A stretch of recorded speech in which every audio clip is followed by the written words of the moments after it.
अपने हाथों को उठाओ। पहला कुरिन्थिया 10 उसकी 16 आयत में लिखा है, वह धन्यवाद का कटोरा जिस पर हम धन्यवाद करते हैं कि मसीह के लहू की सहभागिता नहीं। The cup of blessing which we bless, is it not the communion of the blood of Christ? The bread which we break, is it not the communion of the body of Christ? क्या वह मसीह की देह की सहभागिता नहीं जो रोटी हम तोड़ते हैं? पहला कुरिन्थिया 10 उसकी 16 में लिखा, वह धन्यवाद का कटोरा जिस पर हम धन्यवाद करते हैं, क्या मसीह के लहू की सहभागिता नहीं? और इंग्लिश में लिखा है द कप ऑफ ब्लेसिंग, यानी जिस कप में जीसस क्राइस्ट का लहू है वो कप ऑफ ब्लेसिंग है जो आपके हाथ में है। वचन क्या कहता है? वचन कहता है कि प्रकाशित वाक्य एक बाइबल की ऐसी पुस्तक है जिसको सिर्फ पढ़ने वाला अगर उसे कोई पढ़े तो परमेश्वर उसे ब्लेस करेंगे। बाइबल का वचन जो है वो सच्चा है, हमें ये मालूम है। और बाइबल का वचन ये कहता है कि द कप ऑफ ब्लेसिंग, यानी वो धन्यवाद का कटोरा, यानी जो जीसस क्राइस्ट का जो लहू है उसे हम कप ऑफ ब्लेसिंग बोलते हैं। जिस कप में वो लहू है, क्या वो, उसने कहा क्या मसीह के लहू की सहभागिता नहीं? द कप ऑफ ब्लेसिंग यानी आपके हाथ में जो है वो ब्लेसिंग है। लेकिन इसमें एक घुमावदार बात यह है, उत्पत्ति 14 उसकी 19 आयत में लिखा, उसने अब्राम को यह आशीर्वाद दिया कि परम प्रधान ईश्वर की ओर से जो आकाश और पृथ्वी का अधिकारी है, तू धन्य हो। इंग्लिश में पढ़ेंगे इसे, and he blessed him and said, blessed be Abram of the most high God, possessor of heaven and earth. उसने कहा अब्राहम को धन्य हो तू, यानी तू ब्लेस्ड है, ब्लेसेड बी अब्राम। और जीसस क्राइस्ट के लहू को भी कहा गया द कप ऑफ ब्लेसिंग। जब इस ब्लेसिंग शब्द को हम इब्रानी ओरिजिनल भाषा में पढ़ते हैं तो इस ब्लेसिंग का मतलब है, ब्लेस्ड का मतलब है ग्रीक भाषा का 1288वां शब्द। बाराक का मतलब है इंप्लीकेशन टू ब्लेस गॉड, और लिखा वाक्य वर्ष यानी उसके उल्टा ये है टू कर्स गॉड। यानी ये शब्द ऐसा था जो बाराक शब्द यूज किया गया कि ये ब्लेसिंग के लिए भी यूज किया जाता था और कर्स के लिए भी यूज किया जाता था। तो जब परमेश्वर ये कहता है द कप ऑफ ब्लेसिंग, कि वो कप, वो धन्यवाद का कटोरा, वो ब्लेसिंग का कटोरा जो तुम्हारे हाथ में है, जिस पर हम धन्यवाद करते हैं, क्या वो मसीह के लहू की सहभागिता नहीं है? अगर वो कप ऑफ ब्लेसिंग है तो वचन ये भी सिखाता है, पौलुस ये भी सिखाता है वचन में कि वो कप ऑफ कर्स भी हो सकता है। एक ही शब्द बाराक जब बोला जाता है तो उसे ब्लेसिंग देने के लिए भी बोला जाता है और उसे श्राप देने के लिए भी बोला जाता है। और इसीलिए पौलुस ने कहा, जब हम पहला कुरिन्थियों 11 उसकी 17 से 34 आयत को पढ़ते हैं, उसकी 26 आयत में लिखा, क्योंकि जब कभी तुम ये रोटी खाते और इस कटोरे में से पीते हो तो प्रभु की मृत्यु को जब तक वो ना आए तुम प्रचार करते हो। जो कोई अनुचित रीति से प्रभु की रोटी खाएगा और उसके कटोरे में से पिएगा, वह प्रभु की देह और लहू का अपराधी ठहरेगा। इसलिए मनुष्य अपने आप को जांच ले, इसी रीति से वो रोटी में से खाए और इस कटोरे में से पिए। क्योंकि जो खाते और पीते समय प्रभु की देह को नहीं पहचानेगा, वह खाने और पीने से अपने ऊपर दंड लाएगा। इसी कारण कलीसिया में बहुत से लोग कमजोर हो चुके हैं और बहुत से बीमार हो चुके हैं और बहुत से मर गए हैं, यानी सो गए हैं। यदि वो अपने आप को जांचते तो दंड ना पाते। अब पौलुस ने कहा ये कप ऑफ ब्लेसिंग जो है ये कप ऑफ कर्स भी बन सकता है। इसीलिए उसने कहा कलीसिया में बहुत से लोग बीमार हैं, कलीसिया में बहुत से लोग शारीरिक रूप से बीमार हैं, शारीरिक रूप से कमजोर हैं, फाइनेंशियली कमजोर हैं, अपनी लाइफ में वीक हैं, क्योंकि उन्होंने परमेश्वर की देह को एक स्नैक के रूप में या एक रीति रिवाज के रूप में खाया है। उन्होंने अपने आप को जांचा और परखा नहीं है उस देह को खाने से पहले। क्योंकि अगर परमेश्वर बराक बोल सकता है अब्राहम को आशीष देने के लिए, तो वही बराक वो कर्स देने के लिए भी बोलता है। और उसी तरह से जब ये कप ऑफ ब्लेसिंग आप ले रहे हो, ये कप ऑफ कर्स भी बन सकता है अगर परमेश्वर के वचन में लिखा, अगर तुम खाते और पीते समय प्रभु की देह को ना पहचानो। प्रभु की देह कौन है? मैं प्रभु की देह हूं, आप प्रभु की देह हैं। कोई प्रभु का मुंह है, कोई प्रभु का नाक है, कोई प्रभु का पांव है, कोई परमेश्वर का हाथ है, और अलग अलग हम अपना अपना परमेश्वर के द्वारा सौंपा गया काम कर रहे हैं। इसलिए पौलुस ने कहा, जो कोई परमेश्वर की देह को बिना जांचे और परखे लेगा तो वो परमेश्वर की देह का अपराधी होगा। इसलिए मनुष्य अपने आप को जांच ले और फिर इस रोटी में से खाए और फिर इस कटोरे में से पिए। पुराने टाइम में कलीसिया में जब लोग ज्यादा आने लगे तो अमीर और गरीबों का ग्रुप बन गया। जो अमीर लोग थे वो अलग, जब प्रभु भोज होता था तो अपने घरों से खाना लेके आते थे। तो जो घरों से खाना आता था तो जो अमीर लोग होते थे वो गरीब लोगों को शामिल नहीं करते थे प्रभु भोज में, क्योंकि गरीबों का खाना थोड़ा सा सिंपल होता था और अमीर अपने तरीके का खाना लेके आते थे। और जब पौलुस को मालूम हुआ कि कलीसिया में गुटबंदी है, अमीर अलग खाते हैं और गरीब अलग खाते हैं, तो इसलिए उसने कहा कि तुम में से बहुत से इसलिए निर्बल हैं, रोगी हैं और प्रार्थनाओं का उत्तर नहीं पा रहे हैं। इसलिए जब पास्टर तुम पे प्रार्थना करता है तुम्हारे जीवन में काम नहीं होता, क्योंकि तुमने परमेश्वर की देह को जांचा और परखा नहीं और उसके बिना खाया है। इसीलिए तुम निर्बल हो, रोगी हो और बहुत से सो गए। इसलिए पौलुस ने कहा, यदि तुम परमेश्वर के घर में आकर तुम गरीबों को लज्जित करना चाहते हो तो क्यों नहीं फिर तुम अपने घर में खा लिया करो। कलीसिया में आकर तुम गरीबों को क्यों शर्मिंदा करते हो? उसने उस कलीसिया की जो कमियां थी उन्हें जाहिर किया।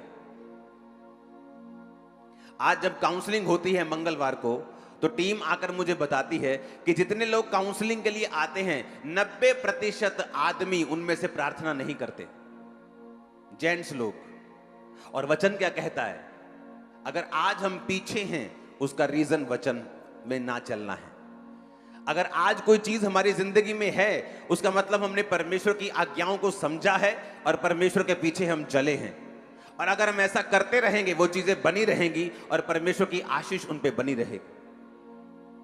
वो ब्लेसिंग, वो अनॉइंटिंग जो शैतान के पास थी और परमेश्वर की महिमा के लिए इस्तेमाल करता था, वही ब्लेसिंग उसके लिए कर्स बन गई जब वो परमेश्वर से हट गया।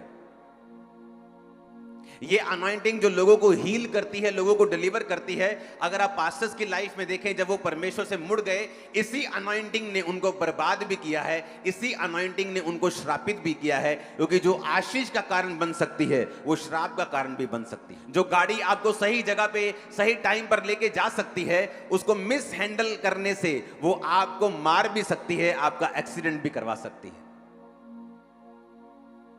जिस इलेक्ट्रिसिटी से, जिस बिजली से आप रोशनी पाते हैं, जिस बिजली से ये माइक चल रहा है, उसको मिस हैंडल करने से वो लोगों की जान भी ले सकती है। जो ब्लेसिंग है वो कर्स भी बन सकता है अगर उसको हैंडल अच्छे तरीके से ना किया जाए। इसलिए वचन कहता है कि कलीसिया में लोग बीमार होंगे और निर्बल होंगे, कमजोर होंगे, शारीरिक रूप से उनको बीमारियां होंगी, जब वो परमेश्वर की देह को बिना जांचे और परखे लेंगे।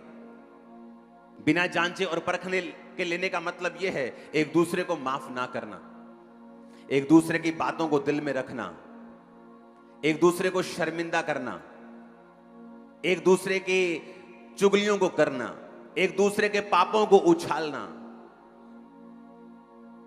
यह है जब आप परमेश्वर की देह के अपराधी होते हैं।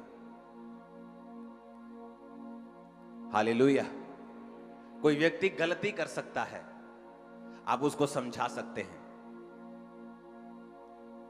आप उसको बता सकते हैं, लेकिन उसकी चुगलियां करनी चर्च में, और चुगलियां कर करके आपने अपने शरीरों को निर्बल कर लिया।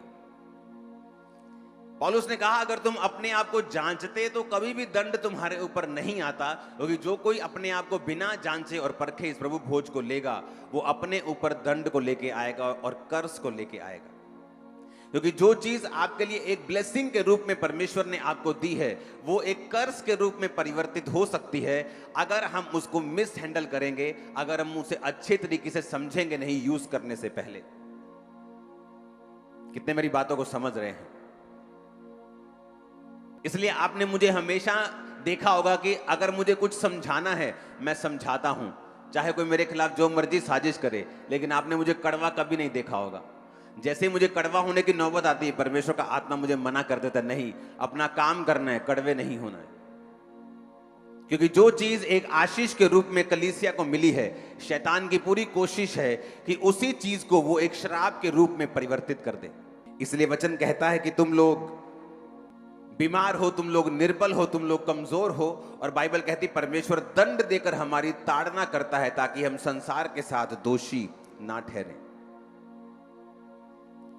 अपनी आशीष को क्या हम दूसरों को शर्मिंदा करने के लिए इस्तेमाल कर रहे हैं, या दूसरों को अपलिफ्ट करने के लिए या उनको ऊंचा करने के लिए इस्तेमाल कर रहे हैं? अगर तुम्हारे पास 4 बच्चे हैं तो तुम उनको चिढ़ा रहे हो जिनके पास कोई बच्चा नहीं है?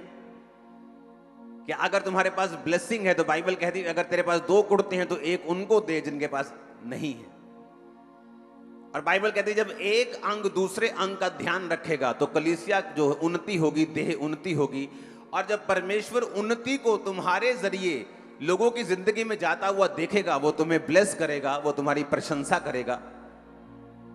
जिस तरह तुम्हारे किसी अंग की प्रशंसा होती है, ओ तुम्हारी आंखें कितनी सुंदर हैं, तो पूरा शरीर खुश हो जाता है।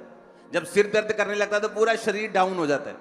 ऐसा नहीं होता कि बंदा बोले मेरा सिर दर्द कर रहा है, बाकी शरीर सारा आनंदित है। जब सिर दर्द कर रहा है पूरा शरीर दुखी है। जब एक अंग की बढ़ाई होती है पूरा शरीर उससे आनंदित होता है। आज जब काउंसलिंग के लिए लोग आते हैं तो टीम बताती है कि 90% मर्द लोग प्रार्थना नहीं करते। और बाइबल क्या कहती है? घरों का अगुवा कौन है? आप जानते हैं आज घरों में व्यवस्था क्यों सही नहीं है? मोस्टली घरों में जो प्रॉब्लम है, जो व्यवस्था है, जो फाइनेंशियल व्यवस्था है, जो घरों की व्यवस्था है, वो वैसी नहीं है जैसी होनी चाहिए। आपको मालूम है रीजन क्या है? क्योंकि बाइबल कहती है कि आदमी को, बंदे को, मर्द को हेड ऑफ द फैमिली चुना गया है। बंदा फैमिली का हेड है, औरत का हेड है। बंदे का सिर प्रभु है, वो प्रभु से सुनेगा, आगे बताएगा और इस तरह से मैनेजमेंट काम करेगी। लेकिन प्रॉब्लम आज ये है कि जिसको गाइड करना है, जिसको अगुवाई करनी है, वो आदमी जिसको प्रभु से सुनना है, वो परमेश्वर के साथ बिल्कुल लिंक में नहीं है। ना वो प्रेयर करता है, 1 घंटे की भी प्रेयर नहीं है आदमी लोगों की, 1 घंटे की भी एवरेज। और जब परमेश्वर का ऑर्डर आपने बिगाड़ दिया तो आपका घर कभी भी ऑर्डर में नहीं रह सकता, आपका फाइनेंस कभी ऑर्डर में नहीं रह सकता। 90% लोग जो आते हैं काउंसलिंग में टाइथ पे नहीं करते हैं, और ये आकर बताते हैं कि हमारे ऊपर कर्जा है। आपका कर्जा कभी उतर नहीं सकता, परमेश्वर आपको कभी गाइड नहीं करेगा जब तक हम टाइथ पे नहीं करेंगे, जब तक हम प्रेयर में नहीं जाएंगे, जब तक हम बाइबल के बेसिक्स को पूरा नहीं करेंगे, तब तक वो हमारी जो लाइन है, जो एक बोलते हैं ना, एक ट्रेन जा रही है, जब तक लाइन ही चेंज नहीं होगी आप सही डेस्टिनेशन पे नहीं पहुंचेंगे। आप कमेटियों पे कमेटियां उठाते जाएंगे, आप लोन पे लोन लेते जाएंगे, लेकिन अगर आप अपनी जड़ को ठीक नहीं करेंगे आपकी प्रॉब्लम कभी सॉल्व नहीं होगी। मैंने अपनी लाइफ में पर्सनल एक्सपीरियंस देखा है, पर्सनल लोग देखे हैं जिन्होंने 25 साल के जब थे तब से लोन लेना शुरू किया, कर्जे लेने शुरू किए, 70 साल के करीब हो चुके हैं, लोन कर्जे अभी भी खत्म नहीं हुए उनकी लाइफ से। क्योंकि जब आप जड़ पे हमला नहीं करेंगे, आप जड़ का इलाज नहीं करेंगे, आप कभी भी डिलीवर नहीं हो पाएंगे। और जब आप चर्च में आते हैं, वचन आप सुनते हैं, आप क्या सुनते हैं? आदमी को फैमिली का हेड ठहराया गया है। ऐसी कोई फैमिली नहीं कि आप उसकी अगुवाई करें, आपकी वाइफ की प्रार्थना 4 घंटे की हो और आपकी आधे घंटे की हो, आप अपनी फैमिली की अगुवाई नहीं कर सकते।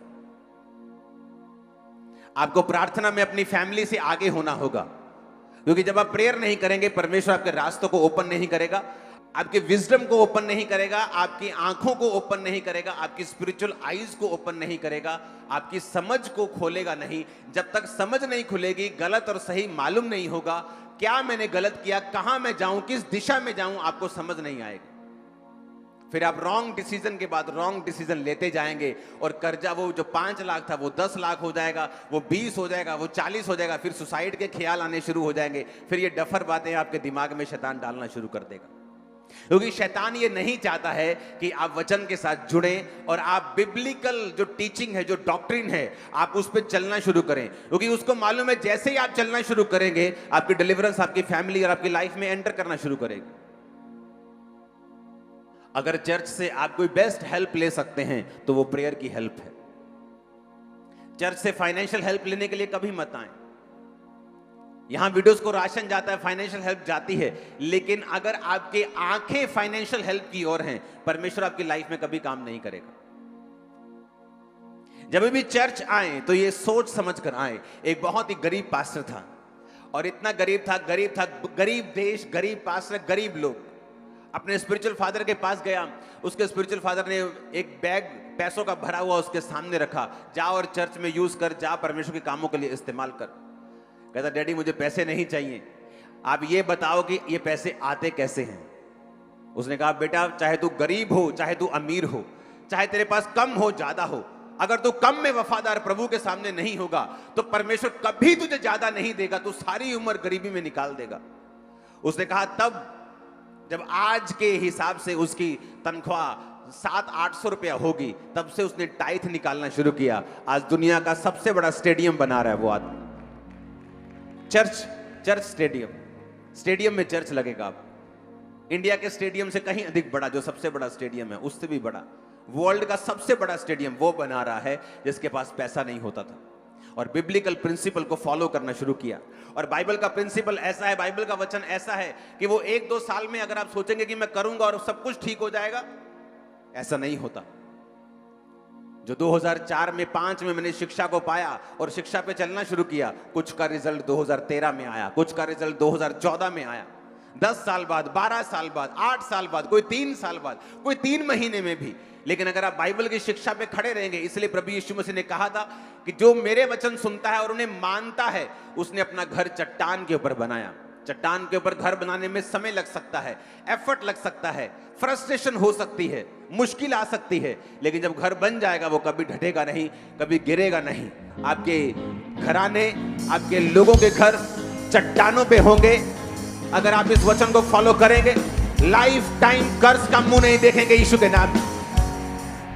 आमीन। ऊंचाई आशीष आपकी है चर्च।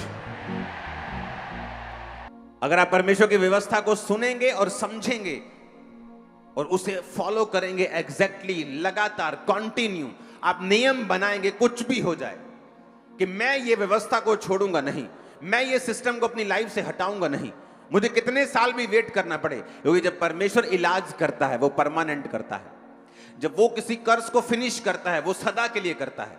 जब वो कोई ब्लेसिंग और ग्रेस आपकी लाइफ में देता है तो वो सदा की होती है, टेम्पररी नहीं होती। आमीन।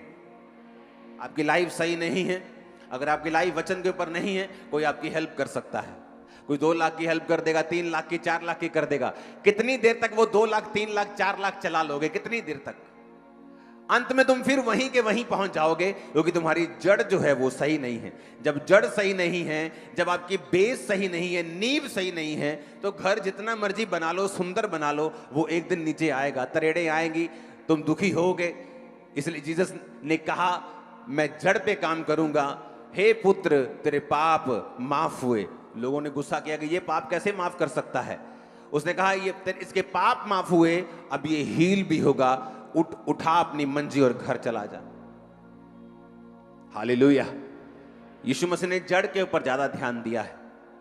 अगर यीशु मसीह मेरी प्रार्थनाओं को सुन लेता 2004 या 5 में, आज मैं यहां पे ना होता, क्योंकि परमेश्वर मेरी जड़ पे ध्यान दे रहा था कि अगर मैंने इसकी जड़ को ठीक नहीं किया और इसकी प्रार्थनाओं का उत्तर जल्दी दे दिया तो ये कभी भी पूरी तरह से सदा के लिए डिलीवर कभी नहीं होगा। हालेलुया। परमेश्वर ने कहा धरती पे कोई भी जन जीसस क्राइस्ट के जैसा इस्तेमाल नहीं हुआ। कोई एलिया, कोई एलीशा, कोई आज का कोई नहीं। पता है क्यों? जीसस क्राइस्ट के जितना वचन से प्यार किसी व्यक्ति ने नहीं किया इस धरती के ऊपर। वचन से प्यार करना। इसलिए जीसस ने कहा था कि व्यवस्था का एक बिंदु भी पूरा हुए बिना नहीं रहेगा। वो वचन को जानने वाले थे, वचन को पढ़ने वाले थे, वचन को समझने वाले थे। आज जो 90% औरतें काउंसलिंग के लिए आती हैं, इमोशनली फिट नहीं हैं। या तो उनको कोई किसी के साथ दुश्मनी है, या किसी के साथ नाराजगी है, या वो अपने हस्बैंड के अधीन नहीं है, या अपने बाप के अधीन नहीं है। जब आपकी बेसिक व्यवस्था बिगड़ी हुई है, जब आपका बेसिक बिगड़ा हुआ है, आप उस पर घर नहीं बना सकते। इम्पॉसिबल, भूल जाओ। आपको पहले बेसिक ठीक करना पड़ेगा अपना। जब बेस ठीक हो जाएगा तब हम बैठ के प्लान कर सकते हैं, अच्छा इस बिल्डिंग को 10 मंजिल लेके जाना है कि 4 मंजिल लेके जाना है। जब तक नींव सेट नहीं है, हम अगर मंजिलों की बात करेंगे तो बेवकूफी होगी और टाइम वेस्ट होगा, आपका भी और आपके पास्टर का भी।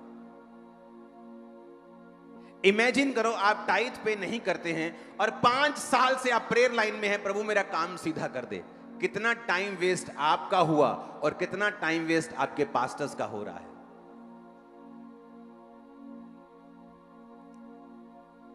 जो बाइबल की व्यवस्था है उसे परमेश्वर ने एक स्पेशल ब्लेसिंग के लिए बनाया है। आज औरत घर में बंदे के अधीन कैसे रह सकती है जिसका बंधा अंधा है, आत्मा में गूंगा है, अंधा है, बहरा है? वो कैसे अपनी वाइफ को अपने अधीन रख सकता है जिसकी अपनी प्रेयर 15 मिनट की भी नहीं है? और जब तुम्हारी व्यवस्था ही घरों की बिगड़ी हुई है, तुम्हारे एंटीने हिले हुए हैं, तो फोटो तो टीवी पे आएगी नहीं, कभी भी नहीं आएगी। अगर फोटो टीवी पे क्लियर चाहिए, एंटीना बिल्कुल कनेक्ट चाहिए ऊपर, आपके एंटीना सबके बिगड़े हुए हैं, मैं आपको बता रहा हूं।